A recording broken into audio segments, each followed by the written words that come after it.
21 h sur Akhbar al-Blad de Hassan à Tlemcen. Bienvenue sur votre chaîne préférée. Plus que jamais, la Kabylie cherche à avoir son indépendance pour se débarrasser du pouvoir central militaire assassin.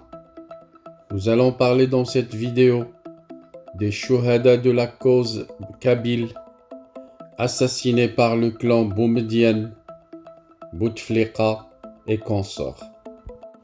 Mais avant d'en parler, je vous rappelle de ne pas oublier de vous abonner à votre chaîne préférée, la chaîne Akhbar al-Blad de Hassan à Tlemcen. N'oubliez pas également de cliquer sur la cloche pour être sûr de recevoir à chaque fois qu'il y a du nouveau sur la chaîne un bip qui vous avise et vous invite à y aller pour être les premiers à consulter le contenu et à voir la nouvelle vidéo. Bonsoir. L'opposition entre berbéristes et tenants de l'arabo-islam se prolongea durant toute la guerre d'indépendance algérienne qui sur le terrain fut essentiellement menée par des berbères dont les chefs étaient Aban Ramdan, Amirouche Ait Hamouda, Karim Belqasem ou encore plus Hussein Ait Hamed. Au lendemain du second conflit mondial, la question berbère divisa le courant nationaliste algérien. En 1947, lors du premier congrès du Parti du peuple algérien, mouvement pour le triomphe des libertés démocratiques, qu'on appellera dans cette vidéo par les initiales PPA-MTLD.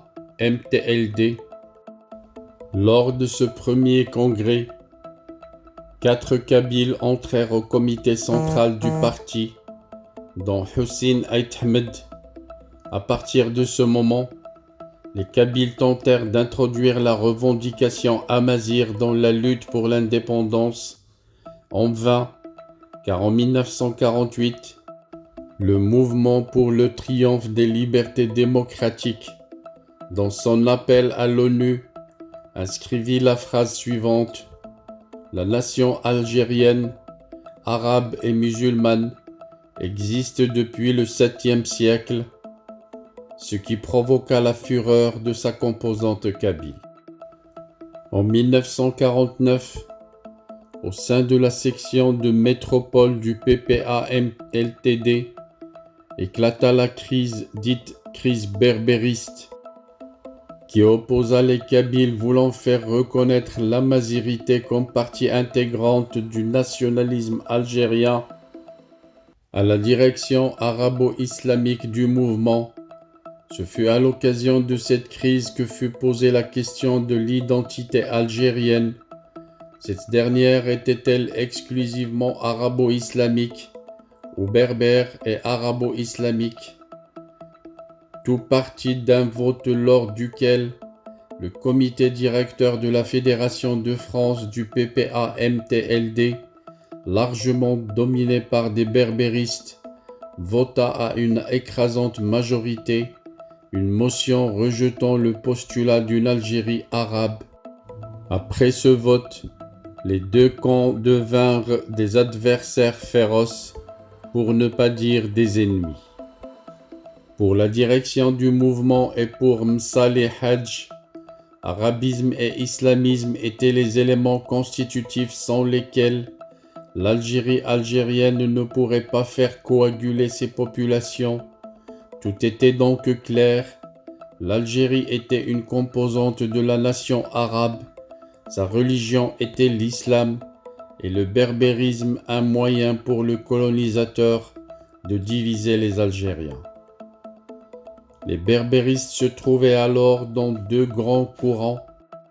Le premier donnait la priorité à la lutte pour l'indépendance, considérant que la question amazigh serait posée ultérieurement dans le cadre d'une Algérie algérienne. Le second voulait qu'avant de déclencher l'insurrection, il y ait accord sur les définitions futures, mise en accusation pour régionalisme et antinationalisme, les cadres kabyles furent écartés de la direction du PPA-MTLD, puis exclus, cependant que certains étaient assassinés, comme Ali Rabia en 1952. Ce fut alors que le Kabyle Hussein Ait Ahmed perdit la direction de l'organisation spéciale au profit de l'arabe Ben Bella. L'opposition entre berbéristes et tenants de l'arabo-islam se prolongea durant toute la guerre d'indépendance algérienne, qui sur le terrain fut essentiellement menée par des Amazirs dont les chefs étaient Abban Ramdan, Amirouche Ait Hamouda, Karim Belqasem ou encore Hussein Ait Ahmed.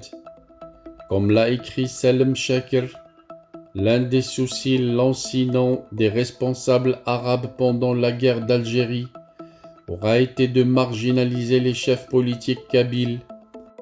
Pour eux, ils sont à peu près tous suspects de berbérisme et leur loyalisme arabe n'est pas assuré.